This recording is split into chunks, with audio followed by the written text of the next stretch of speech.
Good morning everyone and welcome to the class. We are doing the chapter Environment and Natural Resources, and under this chapter presently we are doing environmental movements. As we have started our discussion regarding this topic in the previous class, and we have seen that it is also important to notice what is done by the some people who are environmentally conscious, what they do to protect the environment, what they do to conserve the environment.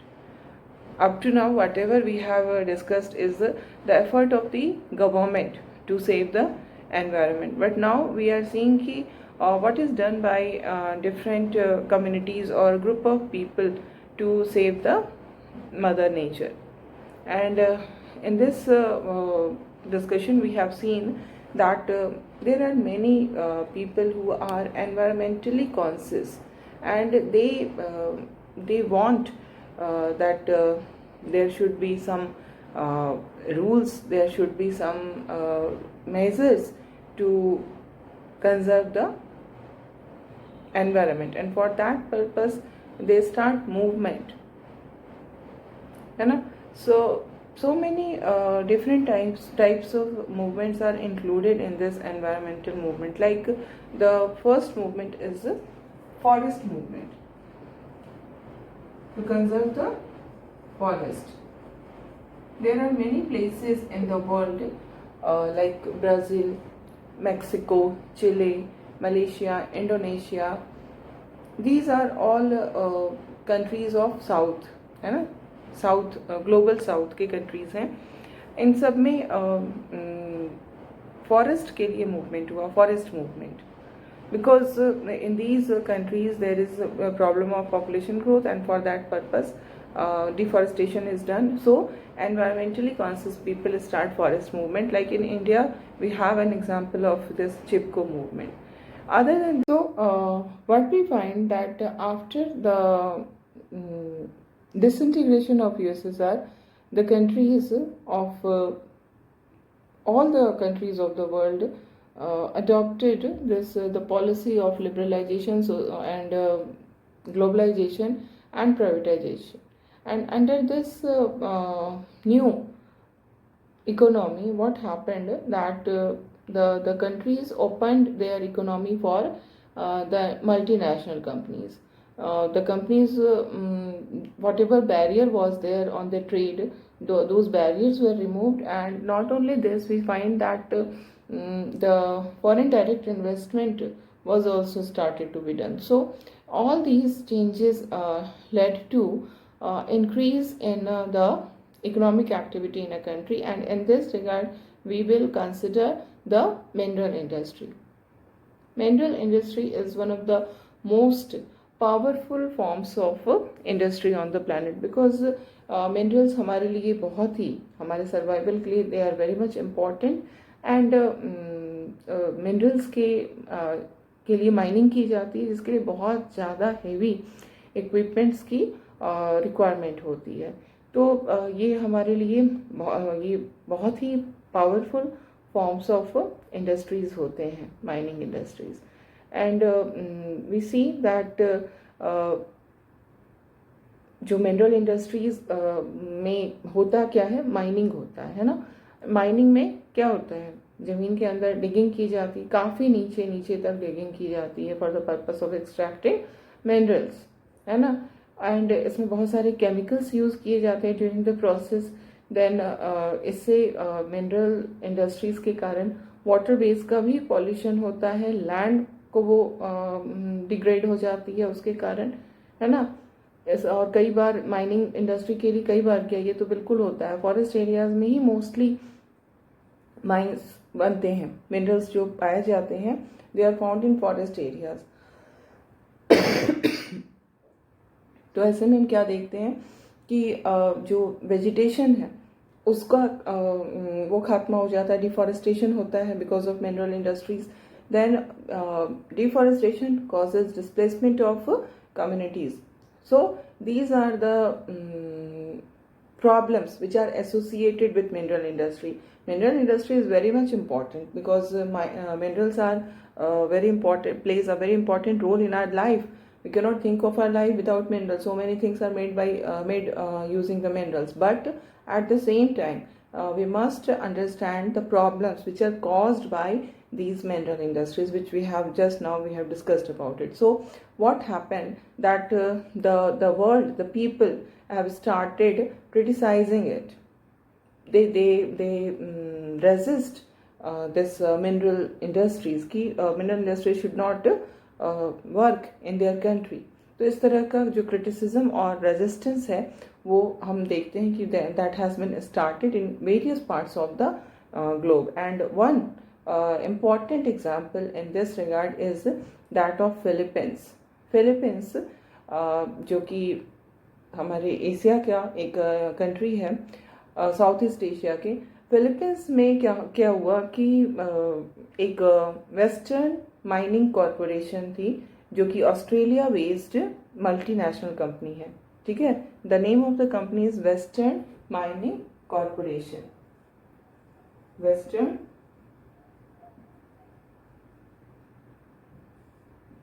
Mining corporation. Okay, so this is an Australian based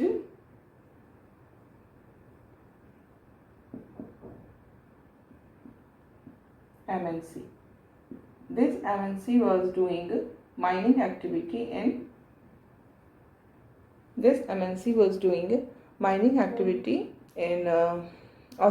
in Philippines.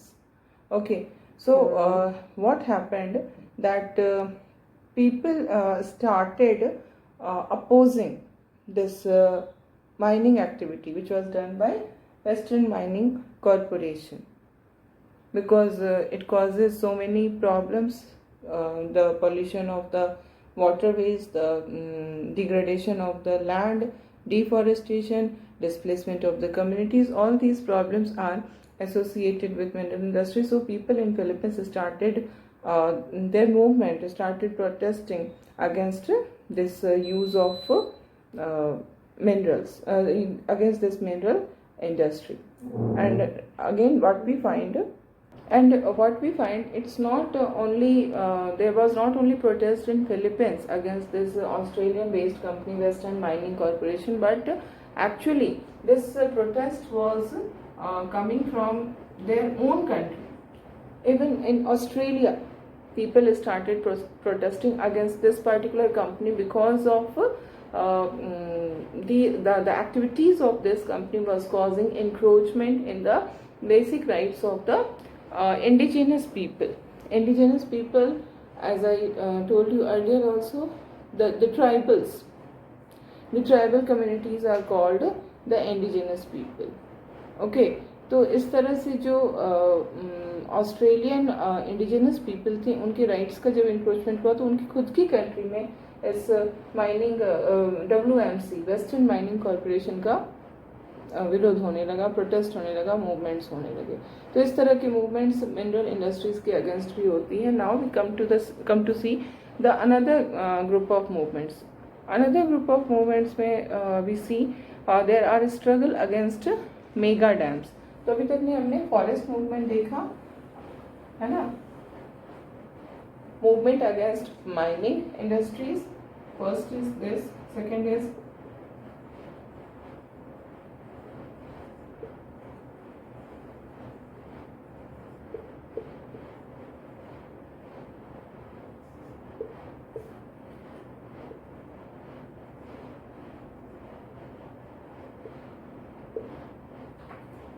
and in all these two you can see the example also. Forest mein you can give the example of Chipko movement, and movement against mining industries, in this you can give the example of Philippines where there was movement against the activities of WMC Western Mining Corporation. Okay, and now we see the movement against mega dams.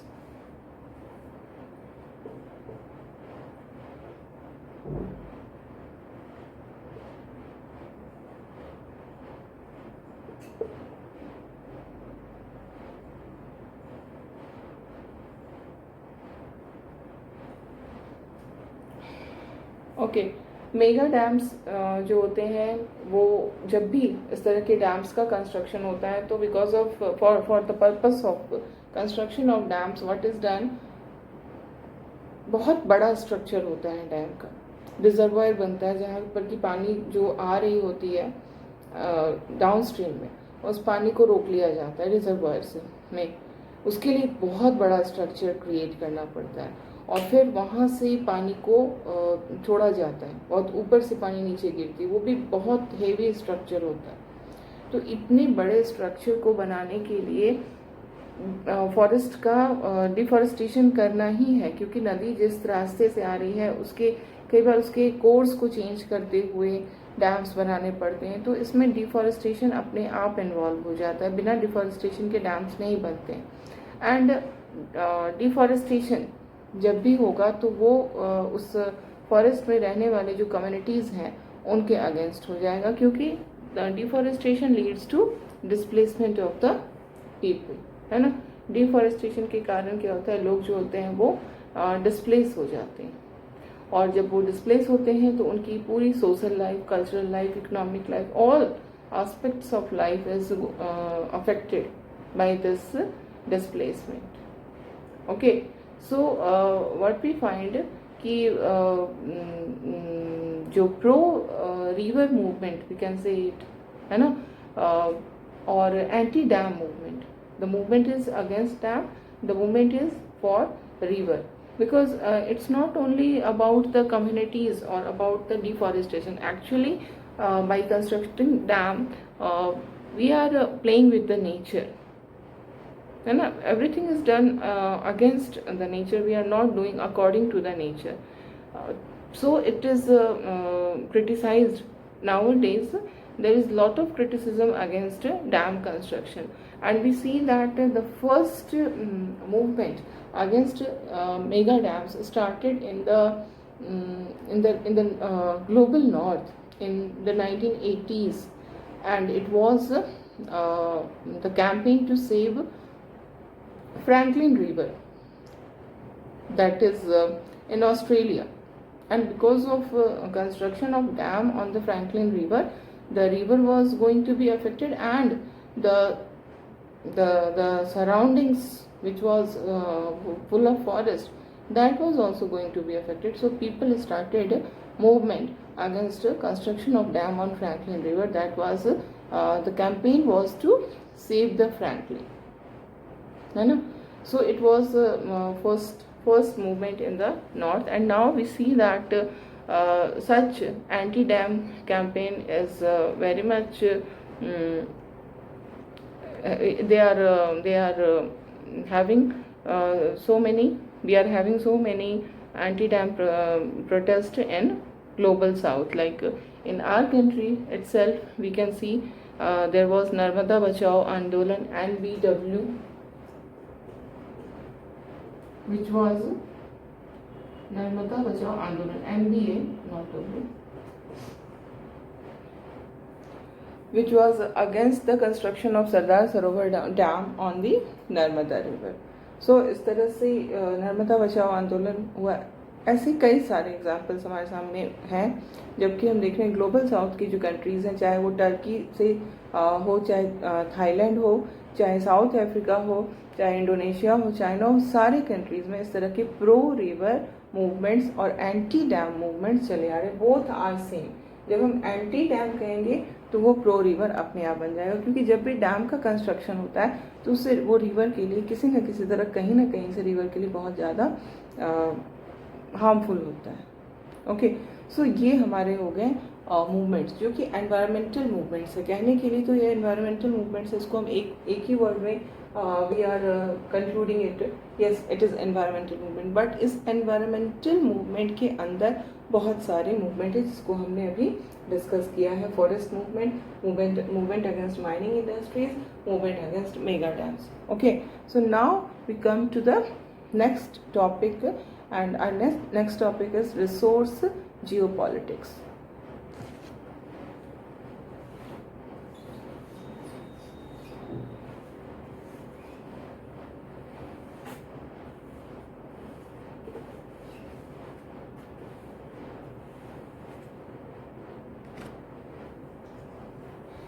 now we see what do we mean by resource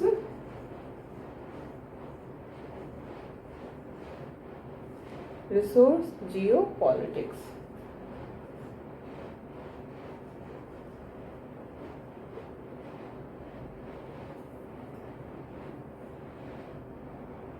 So first of all, you must understand what do we mean by resource geopolitics.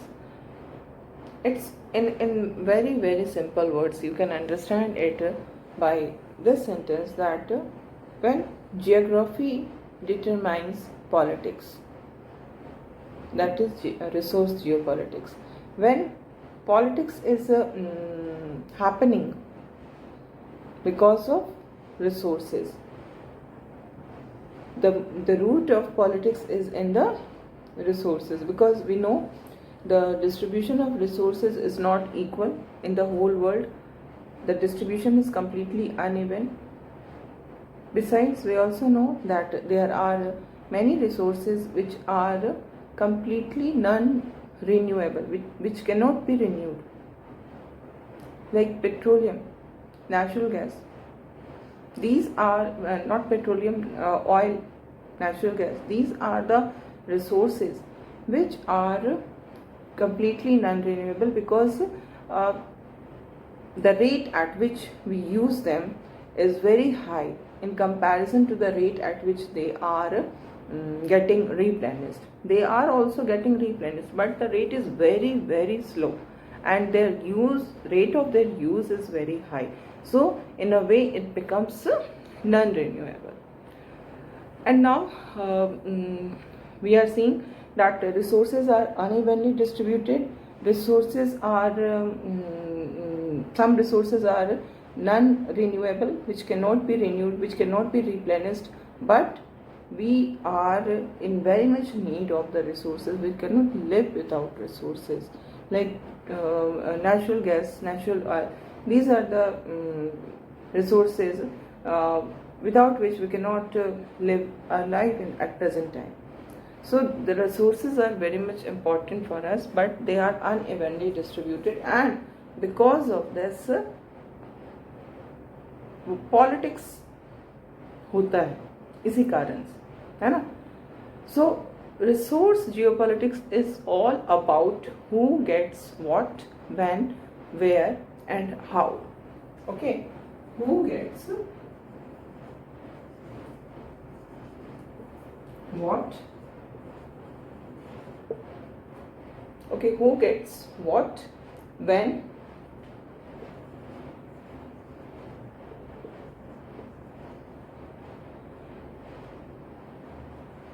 where and how. So we see that if we consider the time when India was a colonial power, India was a colony of Britain. That was the time of, we can say, 18th century. If we see the history of 18th century, what we find that the European countries, Europe was the most powerful continent at that time. British hegemony was there at that time. Britain was the most powerful country, and we find that in order to get the resources of different countries, these European powers, they started to expand their territory, because they wanted to use the resources of that particular region. So they started to expand their territory, and the result was imperialism. The result was colonialism, isn't it? We are knowing, जो भी हमारे यहाँ आए British, they came for the purpose of trade only. They came for the purpose of purchasing such things like cotton and spices. That was the only purpose. And in this way, slowly they started to control our political life as well. And in this regard, one more thing which we experienced is, first of all, we experienced colonialism. The countries who were powerful, they started to expand their territory. They started to having their control over the resources of another country by adopting this colonialism and imperialism. And साथ ही साथ one more thing started, that was interstate rivalry.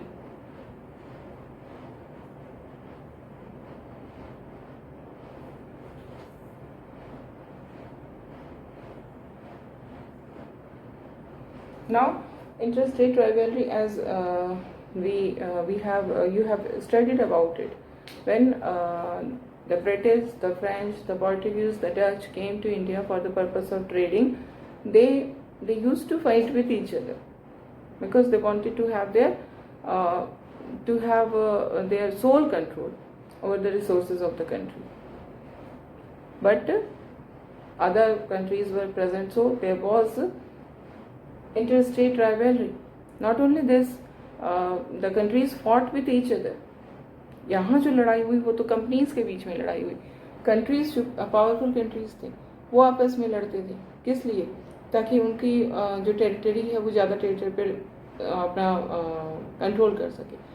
First world war start होने के पीछे reason ही यही था. First world war started only because of this policy of expansionism which was adopted by European countries at that time, because they wanted to control more and more resources of another country. तो ये चीज़ें जो हैं ये अपनी जगह थी. और इसमें ये जो कंट्रोल करना चाह रहे हैं, एक्सपेंशन करना चाह रहे हैं, इन सब के कोर में अगर हम देखें तो बहुत ही इम्पॉर्टेंट था overseas resources and maritime navigation. Overseas resources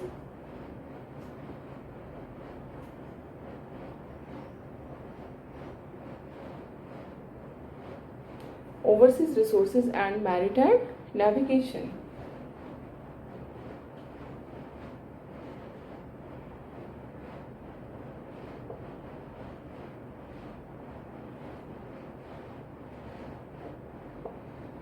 Because we know water transport is the cheapest means of transport for trading in bulk. अगर बल्क में ट्रेडिंग हो रही है, बल्क में चीज़ों का एक्सपोर्ट इंपोर्ट हो रहा है, तो वाटर ट्रांसपोर्ट जो होता है वो चीपेस्ट होता है. तो अगर हम कह रहे हैं कि ब्रिटेन की हेजेमनी थी, क्यों हेजेमनी थी? बिकॉज ब्रिटेन का जो सी पावर था वो स्ट्रॉन्गेस्ट था. नेवी ब्रिटेन के पास बहुत ही स्ट्रॉन्ग थी, सबसे स्ट्रॉन्ग थी दुनिया भर में. और जो चीज़ें थी उसका नेविगेशन, मैरीटाइम और ओवरसीज रिसोर्सेज पे उसका जो कंट्रोल था वो सबसे ज़्यादा था. तो यहाँ पर हम ये भी देखते हैं कि अगर कंट्री जिस समय की हम बात कर रहे हैं, अगर वो चाह रहे थे कि अदर कंट्रीज़ के रिसोर्सेज पर उनका कंट्रोल हो, तो उनका सी पावर, ओवरसीज रिसोर्स काफ़ी होना चाहिए, अच्छा होना चाहिए, और नेविगेशन, मैरीटाइम होना चाहिए, जो कि ब्रिटेन के पास था, है ना. तो ये भी उनके लिए बहुत ही इम्पोर्टेंट हो गया यूरोपियन पावर्स के लिए कि उनकी जैसे उनको टिम्बर की रिक्वायरमेंट होती थी. किस लिए? शिप बनाने के लिए, ज़्यादा से ज़्यादा शिप बनाने के लिए they were in the requirement of the timber. Timber itself is a source. तो अगर आप बहुत सारे सोर्सेज पे कंट्रोल करना चाह रहे हैं तो आपको अपने सी पावर को बहुत मजबूत बनाना होगा. और सी पावर को आप अगर अपने स्ट्रांग बनाना चाहते हैं तो फिर से आपको रिसोर्सेज की ही ज़रूरत पड़ेगी, है ना. तो इस तरह से ये बहुत इम्पॉर्टेंट होता था कि जो रिसोर्सेज उनके लिए बहुत ज़रूरी है, स्ट्रैटेजिक रिसोर्सेज जिसको हम कह सकते हैं, जैसे टिम्बर जो है एक स्ट्रैटेजिक रिसोर्स था उस समय, क्योंकि टिम्बर से ही शिप बनेगा, शिप से ही उनका जो सी पावर है वो स्ट्रॉन्ग बनेगा, है ना. तो इसलिए हम ये देखते हैं कि जो यूरोपियन पावर थी उनकी जो की प्रायोरिटी थी वो यही थी कि किस तरह से वो टिम्बर के सप्लाई उनकी बनी रहे, है ना. और इस तरह से चीज़ें जो है वो रिसोर्स जियो पॉलिटिक्स जो है वो इस तरह से काम किया है। एंशियंट मीडिएवल टाइम तो नहीं कहेंगे, मॉडर्न टाइम ही है। ये 17th 18th सेंचुरी की हम बात कर रहे हैं, जिस समय की ये सारे सिचुएशंस प्रिवेल करते थे। And when in 20th century two world wars were fought. During these world wars also the countries were in very much need of the strategic resources. At that time the strategic resources was oil. तो इस तरह से हम देखते हैं कि resources जो है वो पॉलिटिक्स में बहुत ही इम्पोर्टेंट रोल प्ले करती है। और अगर हम after the end of the second world war उसके बाद का जो टाइम है, जो पॉलिटिक्स है, अगर उसको कंसिडर करते हैं तो उसमें हमने यही देखा कि कोल्ड वॉर स्टार्ट हो गया था, है ना, between US and USSR. And इस पूरे कोल्ड वॉर के पीरियड में जो इंडस्ट्रियलाइज कंट्रीज थे उन्होंने कई सारे ऐसे मेथड्स अडॉप्ट किए ताकि उनको रिसोर्सेज का स्टीडी फ्लो मिलता रहे। There should not be any obstruction in the flow of the resources, because अगर रिसोर्सेज की अवेलेबिलिटी कम हो जाएगी तो फिर उनका सारा जो प्रोसेस चल रहा है इंडस्ट्रियलाइजेशन का, इकोनॉमिक एक्टिविटीज़ का, सारी चीज़ें जो हैं वो रुक जाएंगी, है ना। And in this regard what was done by the powerful countries was deployment of military forces near exploitation sites, जहाँ पर एक्सकवेशन एक्सट्रैक्ट किया जा सकता है जहाँ से मिनरल्स को, वहाँ पे वो अपनी मिलिट्री फोर्सेस को डिप्लॉय कर देते थे। फिर जो sea lanes of communication, SLOC, you have read about this in the chapter US hegemony.